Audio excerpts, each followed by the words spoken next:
Good afternoon, everybody. Welcome to Gardens of Evie. This is your host of this show. My name's Evie. I'm so grateful to be here with you this afternoon. I have a podcast every Thursday at 3 if you want to join me. This is a channel where I talk about lots of things, not limited to our garden, homesteading, farming, but also tending the inner gardens of your own world, your emotional self, your spiritual self, and also discussing at certain times world events and what's going on and how we're coping with all of those things. Seems surely to be a ruckus world that we're living in and a very interesting time. So today, amidst all the crazy, I wanted to welcome you into a little pocket of my life, my personal life here, and have Dr. Chris Martinson join me. Hey, Chris, welcome. Hi, it's good to be here. Thanks for joining me today.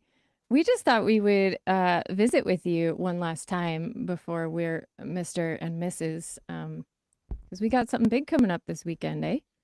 Which is happening 2 days. Oh my 3 days. My heart just did a little like. It's exciting.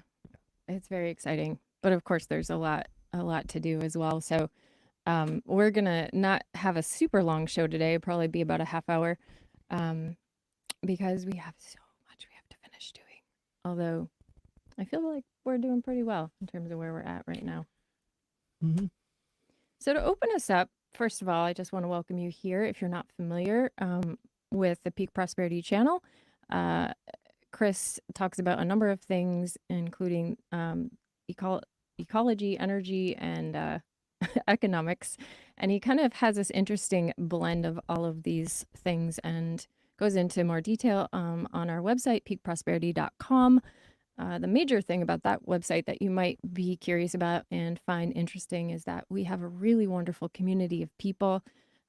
We've been curating this for about a decade now, and we've got some wonderful folks who are more than happy to share their experience, who look out for each other, and who are learning how to live more resilient lives. So if that interests you, please do check us out. And as always, feel free to also give us a thumbs up and recommend this to your friends and family if it seems like something that they might enjoy. We usually get shadow banned by the powers that be. Whatever. It is what it is. Mm-hmm. It's the price of telling the truth these days, I guess. It tells you you're on the right path. That's right. That's right.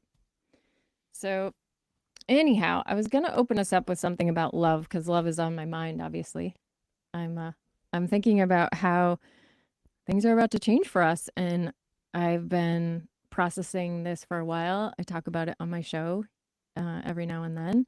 Mm-hmm. So the quote I found is from Tich Nhat Hanh, and it's about. See if you agree with this little excerpt.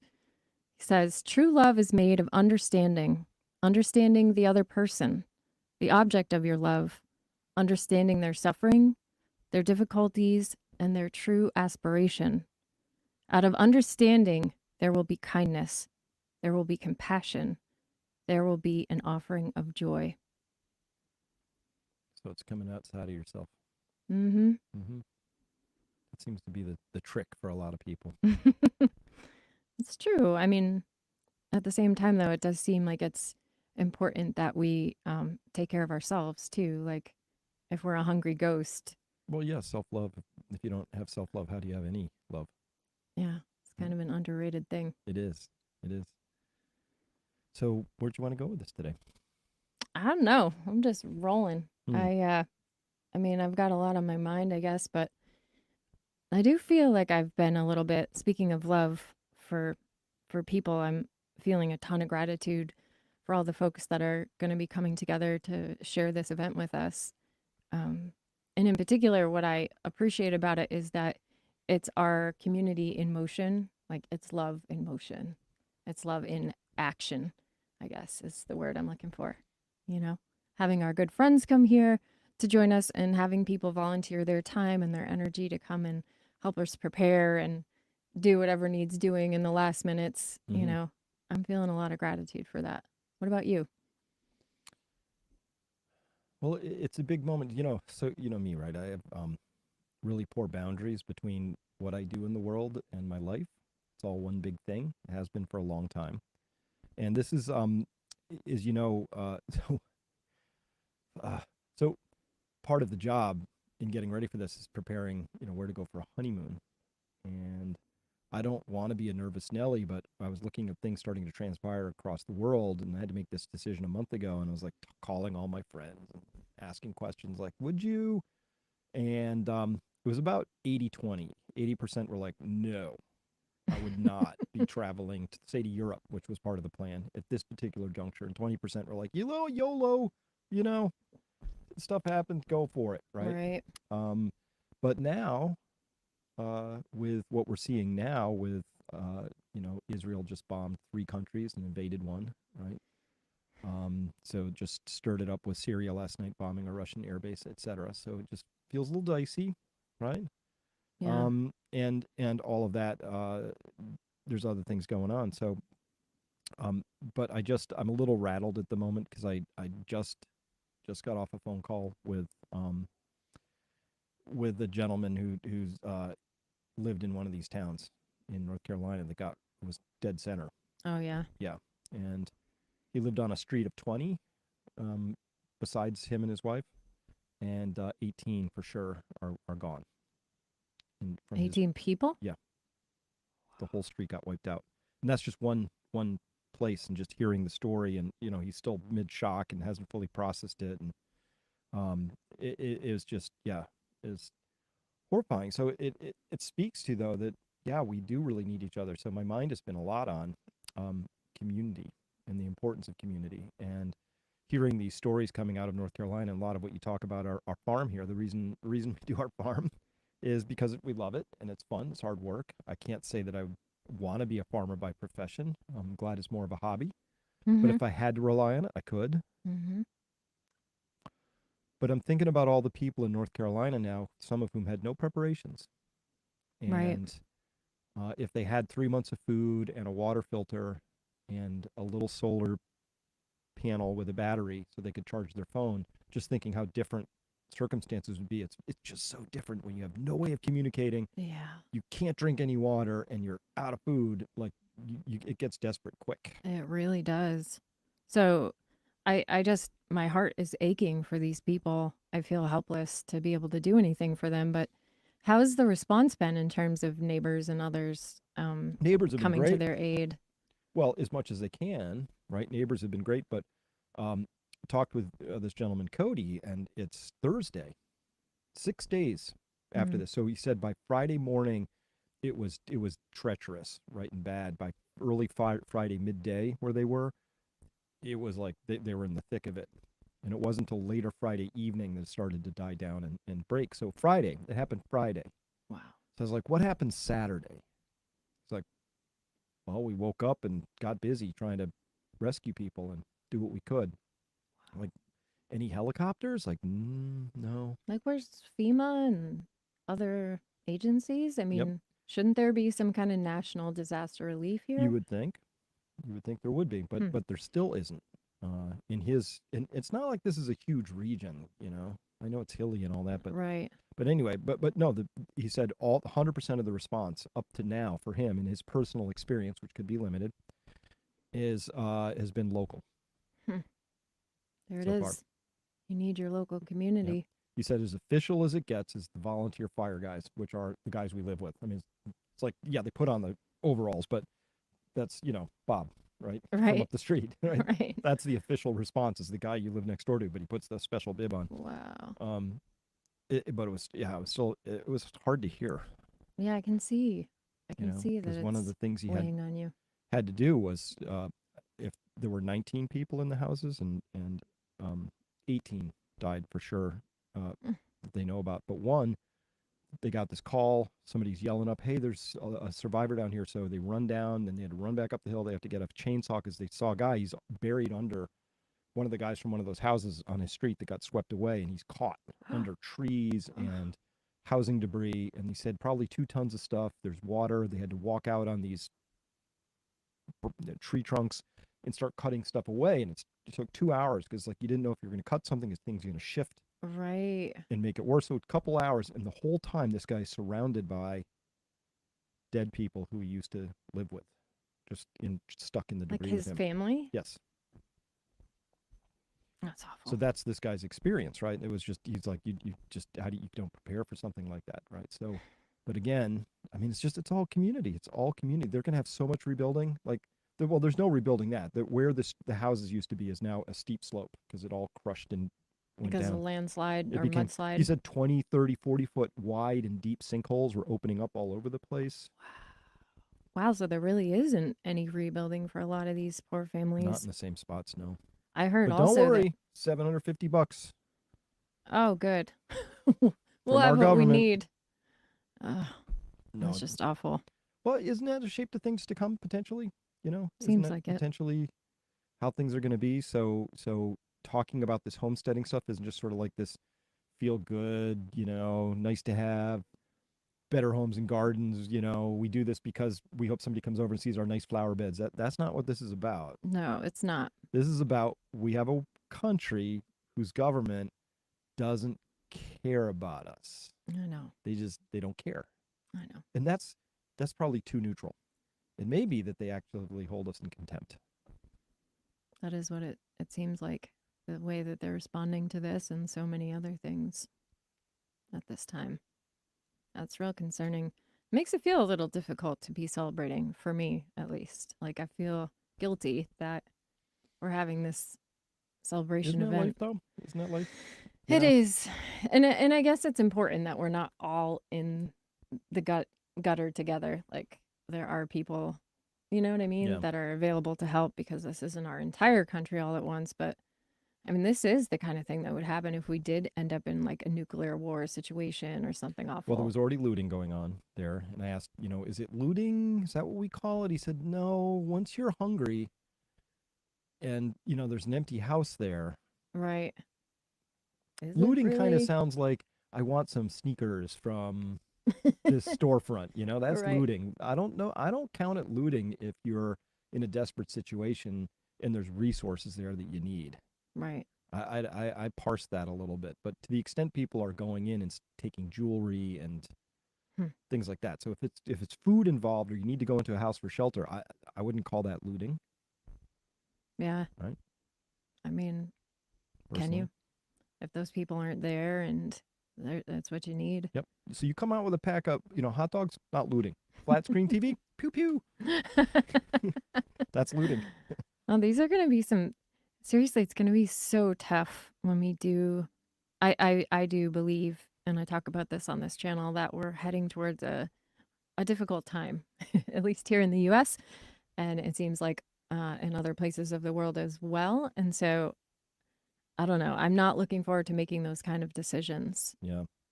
Frankly. So Eve Sonalis comment here in the chat says, sometimes you can't rebuild at all. Here in Brazil, Rio Grande do Sul tragedy, the flood dragged all the soil from some farms and left only rocks, and they will have to relocate.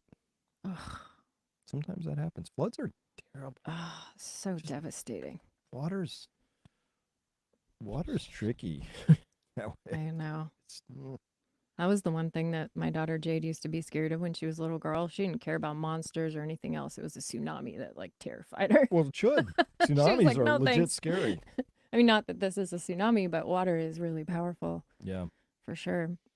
What else is going on in the chats over there? You have any questions? Feel free to drop questions in there, by the way. Yeah, please Anybody do. that's listening. Yeah, Rockstar saying, yeah, looting is more stealing stuff you don't really need. Yeah, absolutely. Totally agree with that. So, well, you know, we just had our big summit, and this was a lot of fun. So, our summit's in New Hampshire, beautiful. We're on Lake Winnipesaukee, great time. Had like 300 of our best friends are there. Many of them know each other intimately without ever having met because we have the forums at Peak Prosperity, and people really dive deep and they share big, meaty comments and wrestle with big decisions. And enough time has passed that people have gone through whole life stages. Children have been born, parents have died, and we've been there for each other. So it was a wonderful community, adventure coming together. But the thing I gathered from that was that Well, it's related to this question I asked a while ago, which is who else is waking up at 3:30 in the morning, like with this sense of like I better be doing something, or something's about Right. to happen, right? And a lot of hands go up when you ask that question, and so the question is, I think that's really prevalent now. Mm-hmm. That people feel something muscular is coming. Mm-hmm. Don't know what it is, and the North Carolina situation is a local disaster, and it has a lesson for us, Mm-hmm. which is nobody's coming to save you. Right. You're kind of on your own when push comes to shove, right? You know, and the government wants us all to be helpless and dependent. You shouldn't defend yourself. Let's take your guns away. Mm-hmm. Let's in the UK, it's like you can't even like stab somebody with a kitchen knife in your who's attacking your mom in your own kitchen without going to prison, which is true. Mm-hmm. Happened to that poor Mm-hmm. kid in Ireland. I know it.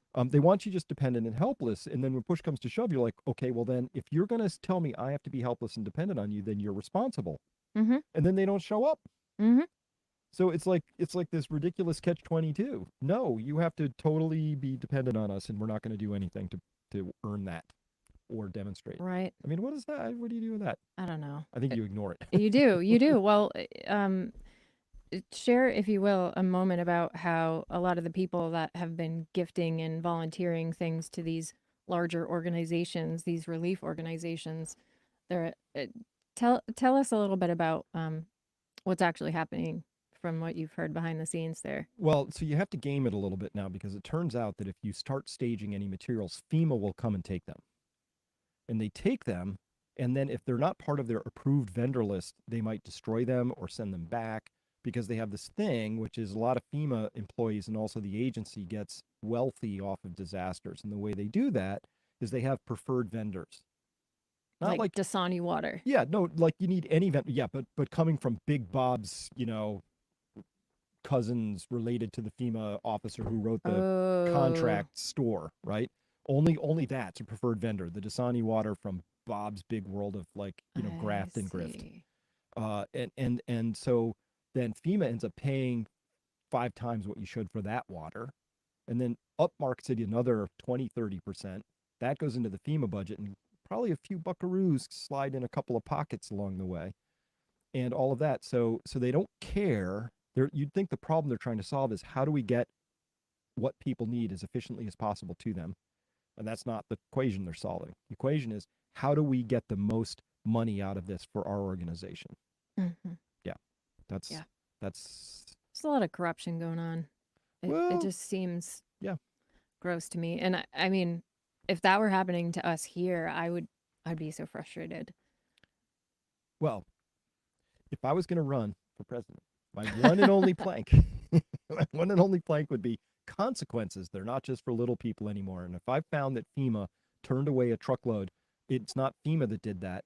That would be Bill, Bill driving the the truck on and the on the ground FEMA clipboard guy, and I would say, mm, "You're going to prison, Bill." And by the way, we're going to do it very publicly. It's going to be really like painful. citizens arrest, just like haul them out, throw them in Yep, somebody's cellar, all yep. done. And I'd be like, all y'all's other FEMA people watching that, did you see what just happened? Because I'll do this as many times as we have to. It's called the public hanging, right? Yep. No, we need consequences. We need We no do. consequences, no change. I know. We do. need change, which means we need consequences. That's how you circle it up. Yep. Absolutely. Well, we certainly are living in a weird period of time here in the US. I mean, just wondering if we're going to even have an election, if we even get to an election. Mm-hmm. Seems like, I don't know. I get the sense that something could break at any moment, and that's not the best feeling to be carrying day in and out, but I also find that, like you're saying, there are other things that are really important. Community is really important. I think Mm-hmm. having a relationship with place is really important. Mm-hmm. I love being on a farm for that reason. It's beautiful here. The elements are here all around us. We get to have all of that wisdom that nature can offer reflected back to us all the time. We're learning, and I like that. But I also feel like this time in Earth's history, it also brings into or relief, sharp relief for me, what's truly important, which is our soul. Like, who cares what's going on in terms of the material world? I mean, obviously, it's necessary in terms of survival, but Mm-hmm. it seems like there's something else going on that's more important.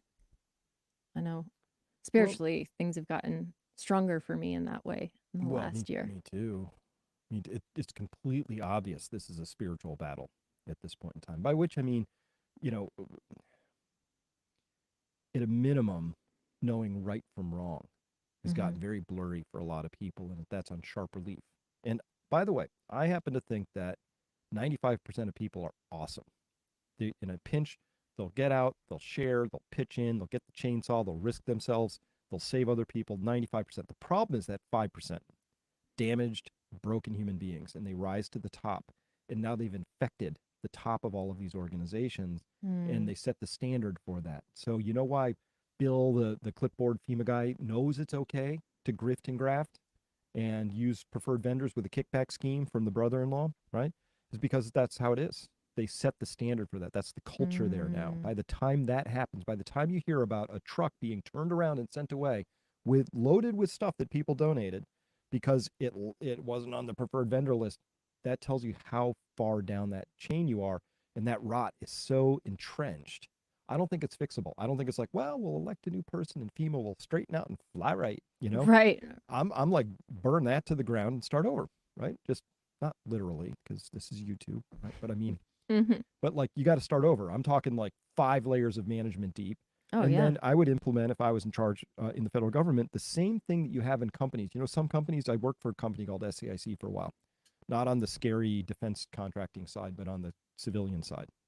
That other side was scary. It's like all ex-generals and Oh, yeah. security clearances, and I'd peer over and go, like, "Ooh, those are weird dudes," right? But anyway, I was on this side. But regardless, they had this one thing, which was every year they took the bottom 10% performing employees and they were fired every year. It didn't matter if they all, Wow. everybody could have had the best year ever. The bottom 10% went. And it enforced this sort of Darwinistic, you survive. Like that was how they enforced their culture of just saying, if you want to be here, you got to keep swimming. You got to be, you, Right. you want to Up be, leveling you want to be somehow. at least 11% and higher, Wow. when it comes to it, right? And that enforced things because behaviors and incentives, it's how humans behave, right? It is. That's You how know, that's it's how how, we're wired. so, but we get these, DMV, Department of Education, State Department, like lifers. And they could be the most atrociously FEMA awful, like get nothing done, fail at every job, and they just keep drawing a salary, I know. you know? I know. Or they get promoted, which Oh, is just or even promoted. more gross. Yeah. Yeah. Yeah. So anyway, that's not to, but the point of this for me is that the reason it's so important to have this Garden of Evie and talk about what we're doing and encourage people as much as possible to become resilient and grow things because it's beautiful and it's life affirming. And by the way, it's not toxic to grow and support life on your property. But we're all going to need it because these Mm. people who have assumed power, that's all they know. They don't know how to actually administrate, manage, plan, execute. They care about is themselves.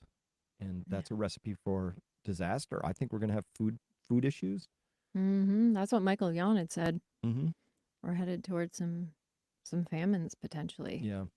I mean, for sure because of the port strike, which I think I understand a little bit more about in terms of why that's happening. But um, I mean, just that alone could really shift things and just cause some Well, major and that's a shortages. big deal down with this guy I was talking to in North Carolina. They're already facing that. Nick was saying that his wife was down at Costco. They're down in Georgia, you know, not all that impacted, somewhat, but not a lot. I think they had 2 trees down from the hurricane. But anyway, she was at Costco. No toilet paper, no paper towels, gone. Just empty shelves. Yeah. Wow. Already. Mm-hmm. Shoot. Well, just like before, when COVID was coming down the pike, I think Chris said, go stock up. It's probably not a bad idea to keep that in your house. I know we have a toilet paper castle in our own house. Resilience, resilience, resilience. Yes, we do. We still have some. I think we should get a bidet, but whatever. Then Yeah, we because just eliminate the yeah, need. no pine cones. Not No. just not no. Um, but no, it's a wild world we're living in, and absolutely everybody that is able to make um, the investment of going out and getting additional supplies, absolutely do it. Worst case, you just cycle on through it and keep moving, you know? It's not going to go to waste necessarily. Mm-hmm. I think it's better to have it and not need it than to need it and not have it. Absolutely. Um, so Alien Baby says, great speech on Sunday, Chris. Glad that I got to see it in person. That was fun. So Oh, yeah, let's talk about let's that. talk That about was that because great. you were there. I was there. That was Yeah. fun. You know, I thought We're it. talking about the Rescue the Republic rally that was held on the Washington Mall, Mhm. right at the foot of or at the base of the Washington Monument, right across from the World War II Memorial. And Evie and I went down there. It was on Sunday. Mhm. So How many people were there? Did you ever I find out never what the found out. total I'm really was? bad at crowd estimating, so Shoot. not as many as I hoped. But Maybe somebody listening knows how many yeah, they estimated. I know it didn't seem like the crowd went out that far, like everyone was clustered up close to the stage, and then yeah, it didn't fill out the way it might have, perhaps. But thousands, thousands and thousands, but I yeah. don't know how many. See, I always feel like I like rallies. I think they serve a function, but I also feel, I don't know, I feel like they give you this illusion of doing something too. Yeah, Like there's a way that it's good to be networking and connective and all of that. And in person, I think exchanges with other humans is like, it's food for the soul. It's what we need. yeah. And to know we're not alone. And so maybe on the basis of that, it's worth it regardless. But I also feel like sometimes it makes you feel like you're taking action when you're really not. I mean, you're preaching to the choir, first of all. Everybody that's going to take a day off and or whatever, just travel all the way to DC clearly already believes in the mission. Mm-hmm. Do you know what I mean? Yeah. Like you're not gathering people that haven't heard about any of this stuff. So here's a little something to know about Evie. She is anti. If somebody has star power, she's like anti star power. So Russell Brand was there, right? And we didn't try and interact because he had this pod of like 20 people all hanging on, like just trying to like get a little like of that Russell Brand, like Yeah, whatever, it you was so know. weird. He's got some magnetism anyway, so some people are really drawn to it. But I didn't see you hustling over to try and impress him with your presence Oh there. yeah. You know, you're just like I was holding myself back. you're like, yeah, what are those people doing? I'm just like, I'm over it. Yeah, No, I but you mean, got to meet Robert Malone. Was I there? got He's a nice I guy, had a and nice chat with Dr. Zuby was Malone. there. I chatted with Zuby. I got to meet Tyler Fisher, the comedian, he was he's fun. he's great. He's a His great guy. his COVID scare was hysterical back in the day. I rubbed elbows with Jordan Peterson, although we didn't really get to chat. Hmm. Just said hello. What here's what shocked me about that. To the point I was saying about shadow banning and all that. So many of those people had never heard of you. Yeah, oh my gosh, What was up with that? it was totally surprising. Really shocked me actually. I wheel up to Del Bigtree because I'm thought, well, oh, finally we get to meet, and I'm like, Yeah. hey, Del, and he's just like blank, like, who are you? Never heard of me. Like, who's this Okay. fanboy? And so here's why that's odd because he runs his own thing, the ICANN network, and he talks about a lot of he was there for COVID and all the vaccine and injury and stuff. Anyway, I had 2 solid years of like really deep COVID reporting, and I was pretty high up the food chain of people who were actively Covering talking that. about it Yep. from what I would call a dissident viewpoint. There are not that many of us Mm-hmm. that he hadn't heard of me or even been run across me yet. Tells me that this shadow banning you talked about before is highly effective. It doesn't. It used to. I would never get quite so strong as when I got 2 YouTube strikes. One for talking about ivermectin. Can I say that now? Ivermectin. And the other talking about women's Elizabeth. menstrual disruptions as a consequence of the magic holy jab. Right. So those were Mm. the 2 times YouTube felt I crossed a line. Perversely, those 2 times gave me the most coverage. It was like I was like Obi-Wan. As you strike me down, I become stronger, right? So they learned a lesson. They don't do that anymore. Now they Oh. just shadow ban you. They're like, Right? oh, you No, get a strike, big boy. You're just not gonna yeah, the know you're getting a strikes, you can really strike. parlay a strike into some notoriety, right? And so Wow. yeah. That's really interesting. But think how effective that is. His whole lot him. Somehow they kept us apart. Like we're sheep in a field, we're in the same field, but the dogs are like got him in his corner, Mm. got me and my people in my corner. See, this is why I feel like when we're on each other's shows and when we're sharing work, it's so important to credit the people whose work you're borrowing or It whatever. is. It Because is. if you don't name them, then this shadow banning monstrous network of social media wins, keeping us all in our little silos and, you know. Yeah, well, I'm stubborn that way, so I desperately want to not play their game. Mm-hmm. So I credit like crazy, and we all have to get on I each know. other's shows and do all of that. But you know the other thing they want us to do, and I What? love this because Robert F. Kennedy Jr. was there, and he was really harping on this, which is the whole "Make America Healthy Again," which is a clever little MAGA conversion to Maha, right? All that that's nice. But the truth is that our food system makes us sick. Mm-hmm. And once I thought about it from my stubborn, contrarian, dissident point of view, I'm like, well, then I'm just going to do it because you want me sick. So, you know, and I'm gonna eat healthy. going to eat Screw healthy, that. which brings us back to Garden of Evie, right? All this program, because the whole middle of the store now, when I walk in, I don't see it as I used to. I see poison now when I'm in there. Hmm. Like I just look at the whole middle and I'm like, there's no food here. You know, Yeah. it really isn't. It's like poison that tastes good. Like, you know how in I remember growing up in the Bible, in the world of like studying the Bible and stuff like that. And I used to remember hearing that the things that were the most evil were usually disguised as the most attractive, Mm-hmm. right? And like that's how that they tempted you. But I feel like they've used food in that way, right? Combination of fats and sugar and high sodium levels, like it makes all this stuff real tasty and you think you want it, but it's really not doing your body any good. I've mentioned on the show before that I started doing keto and boy, my life has changed. Sure I has. don't have joint pain anymore. My Yeah. gums don't bleed when I brush my teeth. Like on and on. Like there's so many things that have shifted that if I stop and think about it, I really notice a difference. It's easy to kind of take it for granted, but Mm. things have really changed. So yeah, it's hard to eat as cleanly as you want to if you don't have Particularly access to all traveling, of that. Yeah, really tricky. traveling is really hard. Yeah. Um, I think the best way to deal with traveling is just fast. You know, just get in and out and just fast, just like oh, fast. Yeah, yeah. that's Oh, what. that yeah that. Oh, that. I was Michael thinking that Young does that.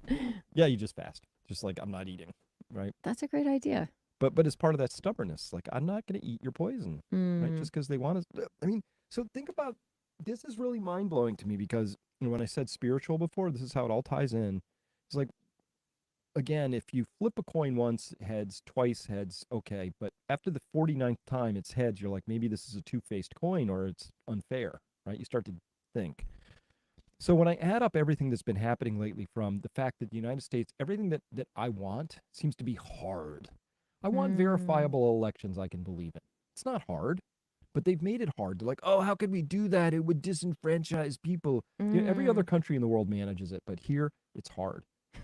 Flying has become hard because suddenly ATC can't route planes anymore and mechanics can't keep them mechanicked and flight crews don't show up. And like every single time, you just have to settle in now for To be a harassed delay and or harangued. something like that. You and Yeah. I made the decision last time going through not to get the millimeter wave scan and say, Mm-hmm.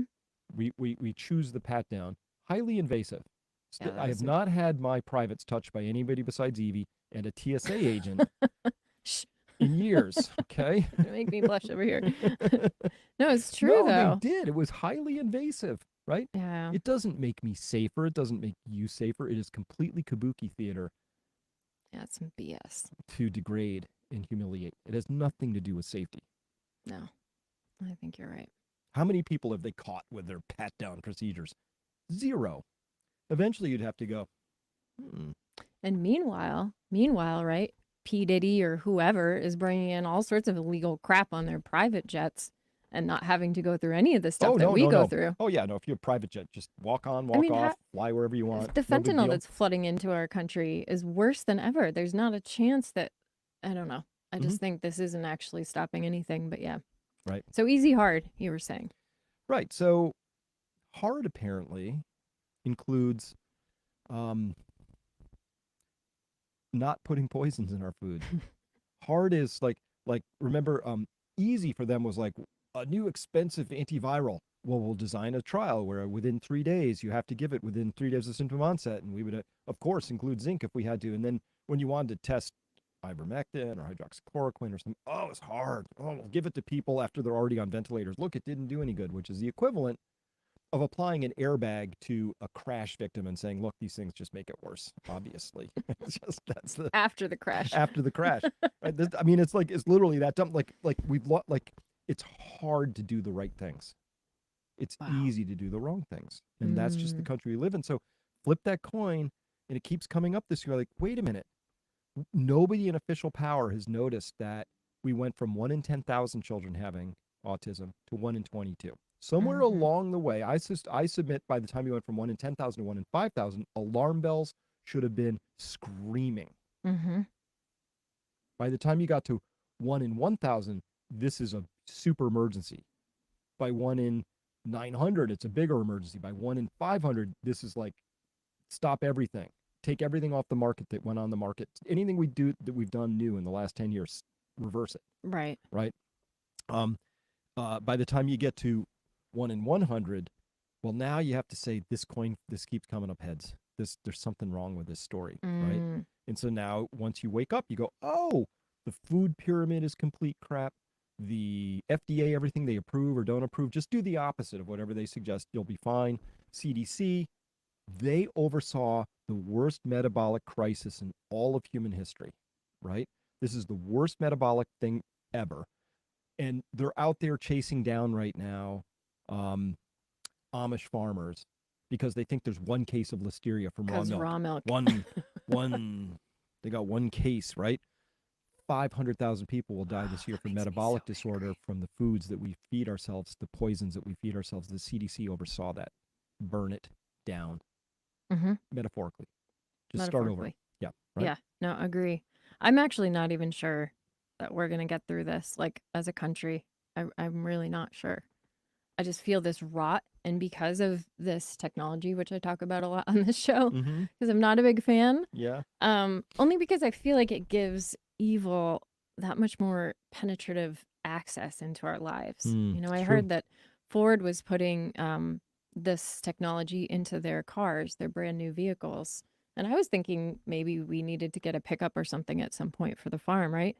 But I'm not buying one of theirs because the way they're doing it is they're going to be listening to you, the driver, your conversation. They're going to take into account where you're heading, which already happens really on your phone. Mm-hmm. If you're putting an address into Waze or Maps, Google Maps or whatever, but then they're going to serve you up ads based on if you have a passenger in the car, what you're discussing, the emotional intensity of that discussion.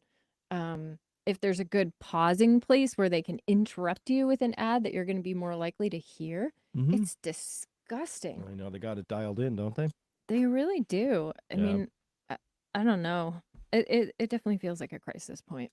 Well, it is, but it's an inflection point. And I'm kind of hopeful. So that was back to the Rescue the Republic rally. The good part about that was seeing all these people out there who, Mm. like, trust me, there is a majority of people who are sick and tired Mm-hmm. of being sick and tired. Mm-hmm. Yep. And also, I think in the future, it can't be about like who's got the best academic qualifications to be talking about this. Like I think we actually need to drop a lot of that stuff. It's not important to the I'll larger I'll, narrative. I'll go further. I would gladly take 100 random Canadian truckers and say, you now are the CDC. And I guarantee you they'll do a better job. I think you're right. They would, Yeah. because they'd sit down and go, what do we need to do to do this well? And what would that look like? And Mm-hmm. Mm-hmm. and then they would do a better job than is currently being done. Just how it is. That's I'm not kidding. that's not a bad idea. No, I see that one of the things that seems to be in the way of us getting the message out and all of that is that one, we're getting siloed and shadow banned. Mm-hmm. Two, there are people on other shows that might not credit where credit is due because of ego or whatever. I don't even know. But we also need a cohesive message. Do you know what I mean? Like, I think we need to come together somehow. It can't be that we're all individually just swimming upstream, struggling. Like, wouldn't it make sense to come together? And so I hope in the aftermath of that wonderful rally that, more connections are made, more relationships are forged in terms of people that are in a natural sort of position of leadership in Mm-hmm. this movement. Yeah. Because it is a movement at It this is. point. It's a pushback It is. against this tyrannical crap. And if I could say, I think people should plant a garden. Plant a garden, people. Plant a garden. Plant a Well, garden. Ryan Stiebel says here in the chat, all the world's problems can be solved in a garden, which is a Bill Mollison quote. That's beautiful. All the world's problems. I love that. Yeah.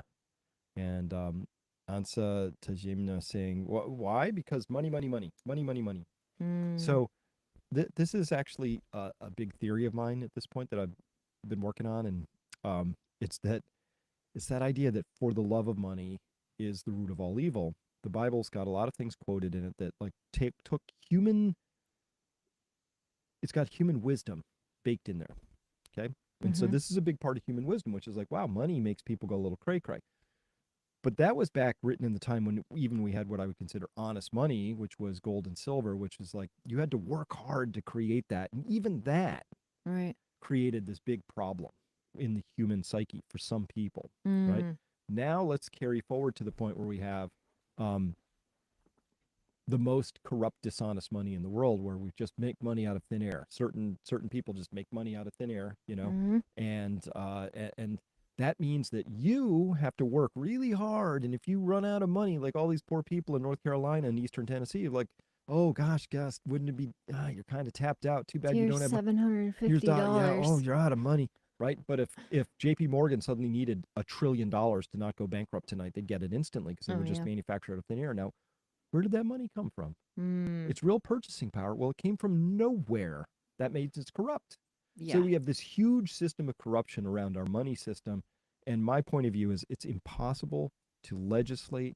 You could have 1 million lines of federal code. You could have 300,000 crimes that try to legislate people behaving better. But if the system of money itself is corrupt, it's all for naught, right? Because corrupt money leads to corrupt outcomes. And we have a corrupt money system. And we haven't been talking about that enough. You know, it's like, it's not a good thing. Yeah. It really isn't. I remember seeing that short video. What's the matter? Come here. Our cat wants to join us. Charlie. I remember seeing that Rules for Rulers video. Oh, I love that one. Which was really great because everybody should watch that. It was good about here, you be there. It was great for illustrating sort of how the whole system works and how every time we just go through cycles of it, right?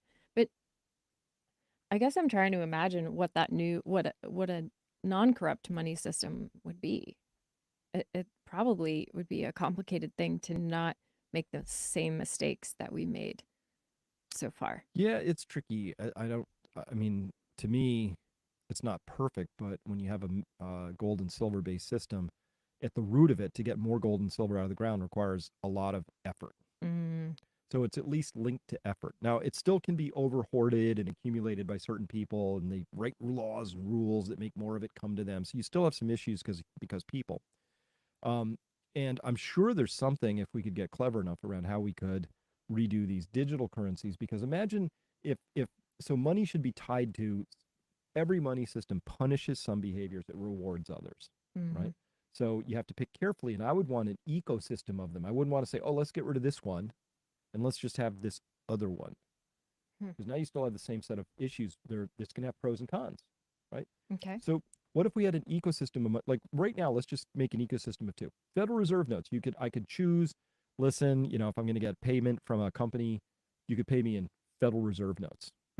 And now I know what they're doing and how they're managing them, and I think they're doing a terrible job, and they just print them willy-nilly, and it's corrupt. And they said, or you could have these this international currency that's it's digital, but it's 100% backed by gold, and it's in a global repository. Which money? I'd be like, oh, that's easy. You take the gold back. And everybody would, and the Federal Reserve would have to go, oh no, competition, we're going to have to straighten out and fly righter, because that's how people get better at things. Incentives and outcomes. Right. They would go, oh, nobody wants our money anymore, which is just a medium of exchange. All you're doing is you should be just running a little shop where what you're doing is you should be compensated sort of for running the system of money. You should not be rewarded with everything because you have the power to print the money, right? It's all wrong. Yeah, that is all wrong. It's just all wrong. That's all wrong. And we've been we've been printing for ourselves. I mean, I think it's just it's criminal what we've done in terms of having the reserve currency and the way that we've taken advantage of that honor Absolutely. of being that. Yep. It's gross. Well, that's in the process of breaking down. So that's what I talked about and chose to talk about at the rescue this The republic. Republic. Yeah. Yeah. Which was, look, I care a lot about free speech. I care a lot about a lot of issues. However, those are ancillary and derivative to the idea that if my money system is run poorly and crashes, those are nice to have things to worry about. Mm. We have bigger problems if we crash, because when your money system crashes, we call that Zimbabwe, we call that Venezuela, we call that, things bad. It's not good. Right. Yugoslavia had this big crash in their money system, and then the whole Mm-hmm. thing balkanized and broke up. It was terrible, right? And the reason it's not good is because you're breaking down that agreement, that understanding of uh, essentially that allows you to have separation between yourself and whoever's products you're buying, right? Because Mhm. otherwise you'd be having to barter, and not It everybody doesn't needs the work. same things. Like Yeah. it gets really tricky Hmm. otherwise. Yeah. So So anyway, so that's a big deal. But I think if I could, yeah. I think everybody needs to get ready to be more resilient, which means friends, family, like good social connections, Mm-hmm. food, like the bottom of Maslow's hierarchy of needs. That's right. Those, if you don't not familiar with that, there's a Maslow's hierarchy of needs has things like love and self-actualization all at the top, but the bottom two rungs, which you have to satisfy the lower rungs of a pyramid before you can have the higher rungs. The bottom one is physiological. So food, shelter, warmth, things like that. The next one up is safety, and just like it's hard to self-actualize when you're worried about looters coming in and killing you, right? So those bottom two, which is really, I think everybody needs to get ready to be as resilient as possible in those areas: food, Mm-hmm. shelter, warmth, safety, That's right. security. That's right. Yep. And protect your mental, emotional, spiritual health too. Absolutely. It's so critical, and not just about like self-actualization after these basic things are fulfilled, but really you need you need your mind, and you need to make sure that you've got backup um, supplies of your medications if you're on any of them. Mm-hmm. If And this is not medical advice, of course, but if there's a possibility of not being on those medications, so you don't get dragged under if there is some kind of a breakdown in supply chains or inability to get them. Um, that's also something I've talked about on this podcast previously. So just to bring things back around here, I know we're coming up on the end, but what are you most excited about in regards to Saturday? Um, What do you? Lots of things. I mean, it has multiple dimensions. Dimension one, very simply, is just people I love are showing up, and as we've talked about, it's kind of a little interesting that the vast bulk of these people who are showing up are all post COVID Hmm. in our lives, Yeah. and we love them to death. But the people who somehow we've bonded with the most turn out to be the ones who we found the most recently. Mm-hmm. Because what COVID did, for me anyway, is it burned a forest down. Yeah. And it showed me who was made of the things I care about most now, which is integrity and Love and love and respect. respect, and Yeah. people who are just sort of in the game of life, right? They're not wallowing around in the side, and where the most exciting conversation you can have is the Netflix special they watched most recently, you know, or any of that stuff, right? Mm-hmm. So there's that dimension. So people I love showing up, but then this is a big moment for you and I. It's a very big, very different.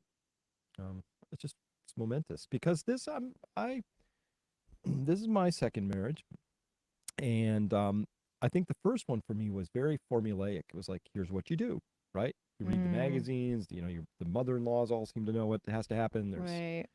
You got to pick the linens. It was very performative, Mm-hmm. right?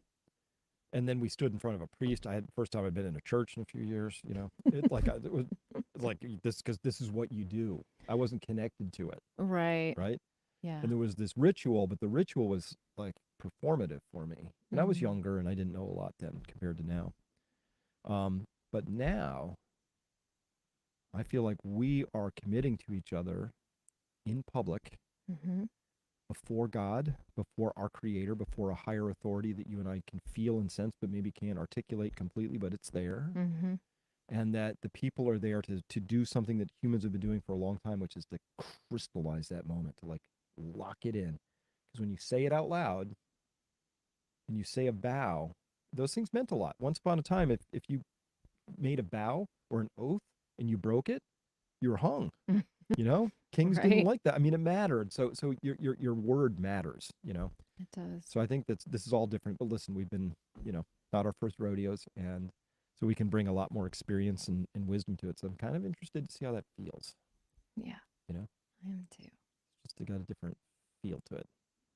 I agree. I'm really looking forward to it. My heart's just known for a long time now, and it's going to be such an honor to be there with all those people. And there are some empty spots for sure. Mm-hmm. You know, my mom's not going to be there. Your mom's not going to be there. There are Mm-hmm. people missing in the story that just haven't chosen to travel beside us in any kind of supportive way, and It and it happens. hurts, It hurts, but but it happens. it does. But I feel like we've been blessed with this chosen family, which is just a piece of resilience that I'm real grateful for. Well, as we got from Grace, of course. I love the line, which is, "Look, you have your biological family, and then you have your logical family. So this is Hmm. this is our logical family that's showing up Yeah, mostly. yeah, it's gonna be so good. Well, I'm looking forward to it. And next time, I guess we're on here together, we will be a Mr. and Mrs., which is exciting. Yep. We're gonna take a little break for a couple weeks, go on a honeymoon. I don't know that we'll be doing a show. Maybe. We'll keep you posted on that. Mm-hmm. Any more comments before we wrap up here?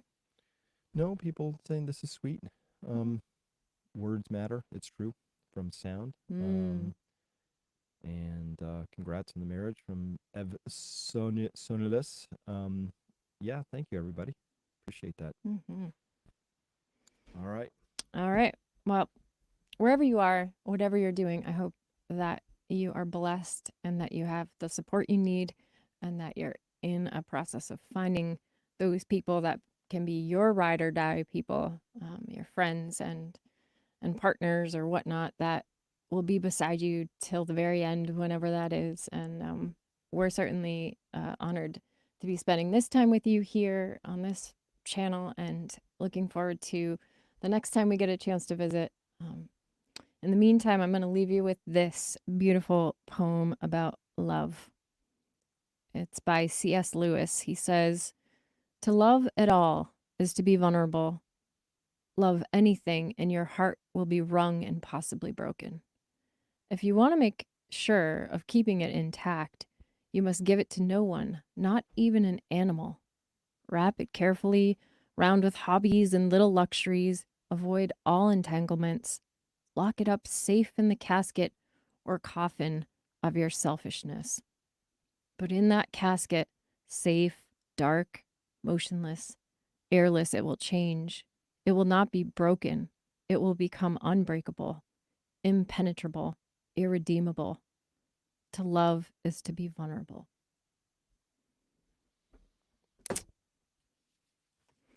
Thank you so much, everyone. I wish you all the best blessings as we close out here, and looking forward to the next Thursday at 3 here on this channel Which will be in 3 a weeks. couple weeks. Couple weeks. All right. Bye, Bye, everyone. everybody.